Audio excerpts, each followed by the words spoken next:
Hello everybody, welcome back to Bee Boss Kitchen, and welcome to those of you who are new to my channel. Today I'm going to be making a loaf of cranberry bread.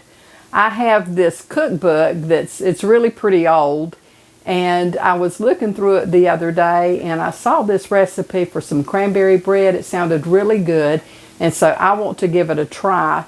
And with it being Christmas coming up, I think this would be very suitable for this time of year. So I want to get started by showing you the list of ingredients, and we'll get this bread in the oven. So let's take a look at the ingredients list. You will be needing fresh cranberries, all-purpose flour, granulated sugar, baking powder, baking soda, nutmeg, salt, orange peel, eggs, orange juice, water, vegetable oil or melted shortening, walnuts, and a 9 by 5 by 3 bacon loaf pan. Okay, I have to chop my cranberries. It calls for 1.5 cups of chopped cranberry.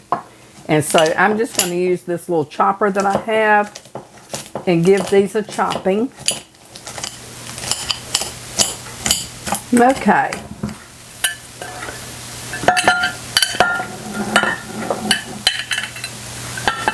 It calls for 1.5 cups. I think I have a little bit more. I've got 2 cups, but you know what? I'm going to use 2 cups. I'm not going to put any of those back. I'm going to use all of them. I don't think it'll hurt anything. And then I have to have orange peel. I'll use this same bowl right here. This is an orange that I grew on my orange tree out in the backyard. So they're very good. They're starting to get ripe. Okay, I have to have 4 teaspoons of orange peel. So I'm just going to do my best to grate this. And I think that is just about enough. Okay.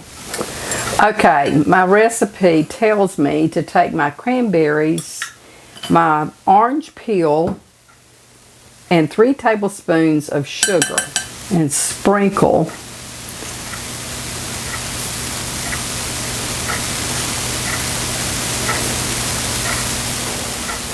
just mix this together, and I'm to set this aside. Okay, I think that's mixed together fairly well. So I'm going to set this aside. I'm going to just sift my flour and my baking powder, salt, and nutmeg, and baking soda. I'm going to sift it all together.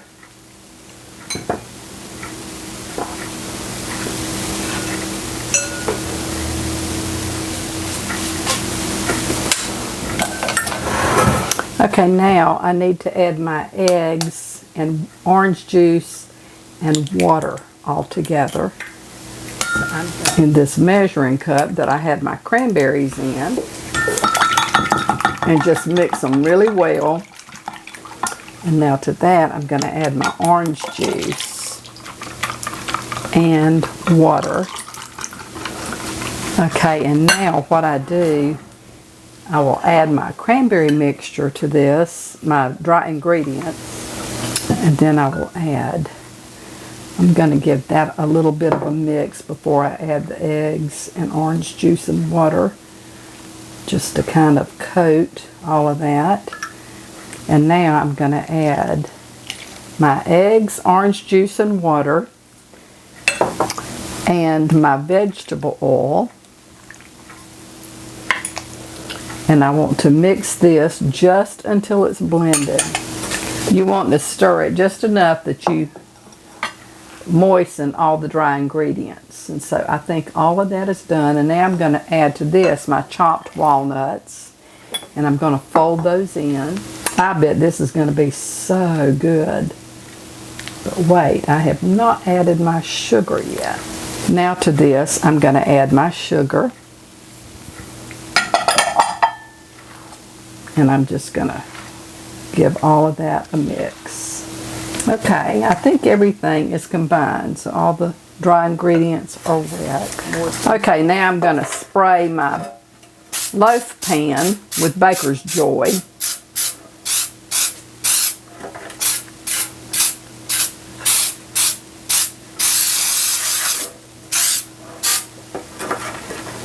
And I'm gonna pour my ingredients into this pan. Okay. And now I will set the pan in a preheated oven of 350 degrees. This will bake for 1.5 hours. And so at the end of that time, I'll bring it out and we'll take a look at it. So I'll be back. Okay, my cranberry loaf is done. And you can see it definitely leaked over. It made a mess. But I think this is going to be very good. I have to let this cool on this wire rack for about 20 minutes. And so after it finishes cooling, then I have to turn it out of the pan. I hope this turns out well. I don't know because I've never made it. And like I said, it was in a very old bread cookbook of mine. So we'll see. I'll be back after this has time to process with the cooling and all of that, and I will show you how it looks at that point. So I will be back. Okay, my bread has been cooling for about 20 minutes on this wire rack, and the recipe says after 20 minutes to turn it out of the pan and then let it cool for another 20 minutes. And so I'm gonna take this and turn it out. I hope it turns out. I tell you, I think I'll take a butter knife and just go along the edges to make sure that it releases. I think that it's going to, but like right here, I'm not too sure.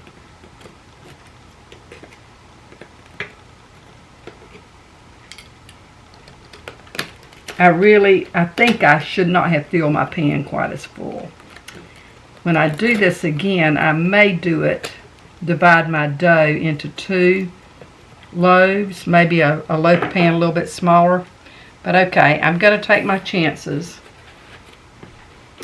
My fingers are crossed. So,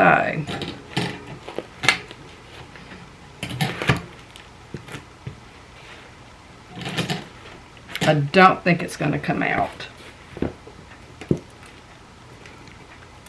It is still really, really warm, but it is so stuck to this side. So I'm just going to have to cut through that in order for this to release from the pan.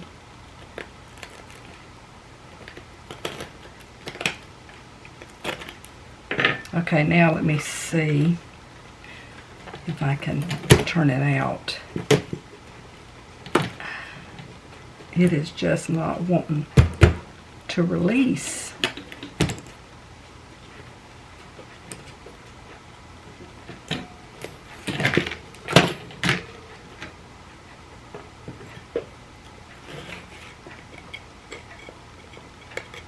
I almost started to line my pan with parchment paper. I think that would be a great idea to do that.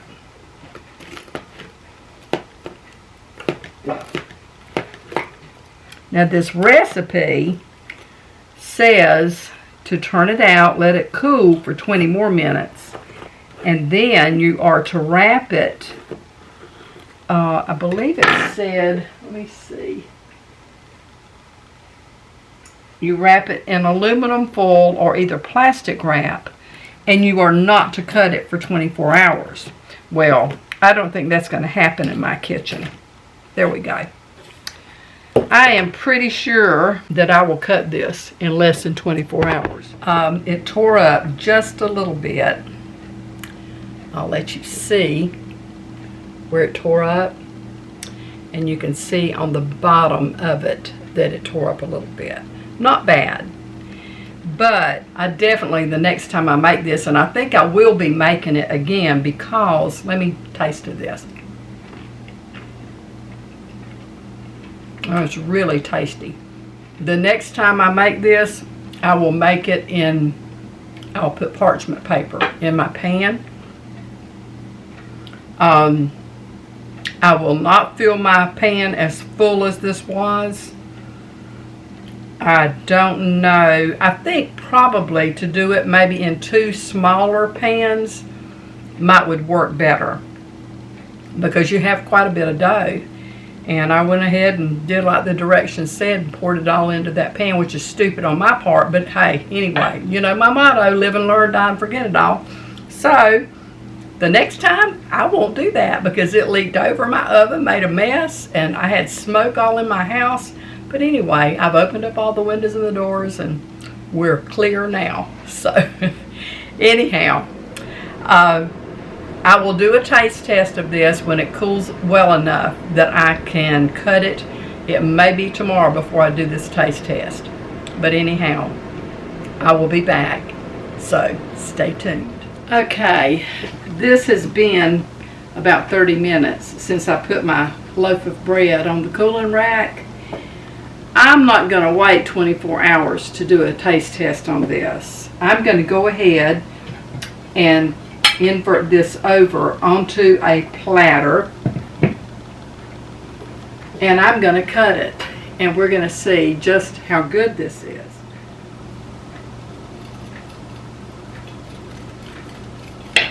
The reason I think that was coming apart was because of my crust that I had to break away from the pan.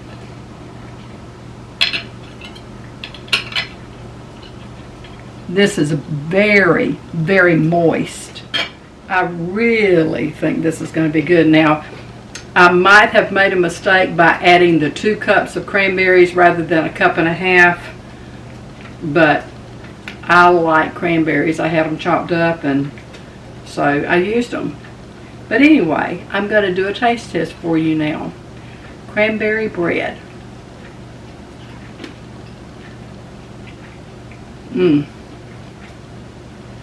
That is really, really good. I'm going to take one more bite. This is delicious, really. I don't know the point in waiting 24 hours before you can slice it. I will show you a close-up of how well this sliced. You can see that it's not crumbly other than up here where, like I said, I had messed up with breaking the crust loose from the pan. But the bread itself is very, very moist. You can see the texture of it. And it is absolutely delicious. I will post this recipe below in the description box. This is the cookbook. It's called Homemade Bread, and it was by the food editors of Farm Journal. This book was, I don't know if it shows the copyright or the editing or the printing date, 1969. So it's quite an old book, but the recipe is really, really delicious. So I will post it for you below in the description box. I hope that you've had a wonderful Thanksgiving. This is after Thanksgiving now, and Christmas is a couple of weeks away. It's very quickly approaching us. In fact, it's less, well, no, it's about 2 weeks away. Thank you for supporting me. Thank you for subscribing to me. Leave me a comment and I'll respond to you. And don't forget to click on the notification bell so you'll be notified when I upload a new video. But until the next time, I am Bebop, saying may the Lord bless and keep you and your family safe. And until we see each other again, you have a great day. But I hope to see you really soon. You take care now. Bye.